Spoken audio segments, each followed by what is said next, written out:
So, the NBA season is winding down, and we were down to 4 teams remaining that I'm sure everyone had in the conference finals, right? Right. In the East, the depleted Bucks eliminated the depleted Hawks in a very depleted series. Out West, the Suns dispatched the Clippers, with injuries rearing its ugly head in that series as well. This season has turned into a battle of attrition, where you don't necessarily win, you survive. Today we'll recap the conference finals and preview the NBA finals with our 2 survivors. Let's start with the Eastern Conference Finals, I guess, which was the equivalent of every skeleton crew in every post-quarantine fast food joint that you've been in since the spring. Understaffed, slow service, no manager. But there had to be a winner, and the Bucks won in 6.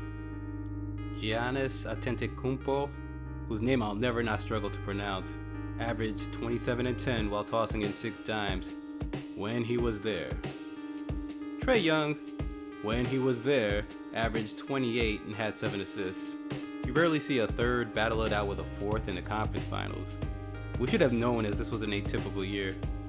When your star players on both teams go down with an injury, you need your supporting cast to take you across this finish line. The Bucks got 24 a game from Chris Middleton, who was lights out in Game 6 in particular. They also got 22 a game from Jrue Holiday, and that was the difference. Trae Young had no help.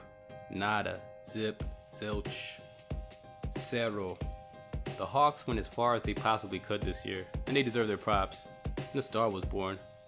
Young players don't usually hit their stride until they make some noise in the playoffs, and Young definitely did that. He sunned the Knicks and dropped the number 1 seed Sixers, even though the Sixers had a guy who was more free to shoot than Jesse Pinkman when Walter told him to handle Gale. But the Bucks are going to the NBA Finals, erasing many ghosts of their past.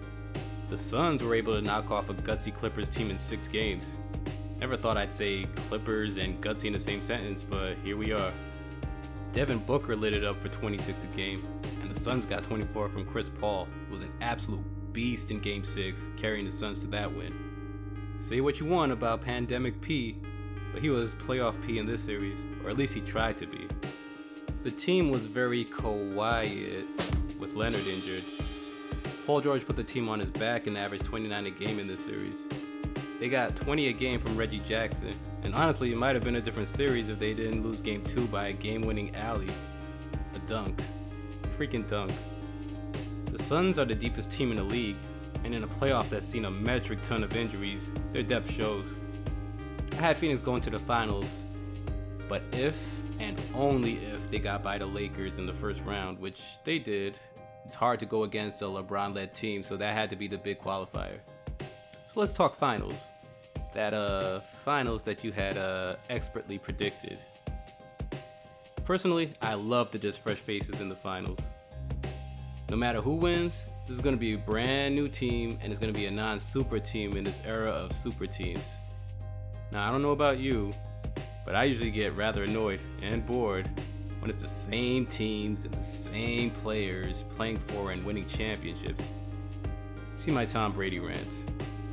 But anyway, going into the playoffs, Mike Budenholzer was on the chopping block. But now it's a safe bet that he did more than enough to keep his job. Milwaukee brings a high-powered offense and a sentient freight train from Greece to the finals against arguably the deepest team in the league. Say what you want about the Suns' path to the finals. I mean, the Lakers had major injuries, the Nuggets had major injuries, the Clippers had major injuries, but pretty much every team in the league had injuries, and the Suns dealt with their issues as well. And like I said before, it was about survival this year. Chris Paul had injuries and also missed games due to COVID protocols. They're just deep enough to overcome it.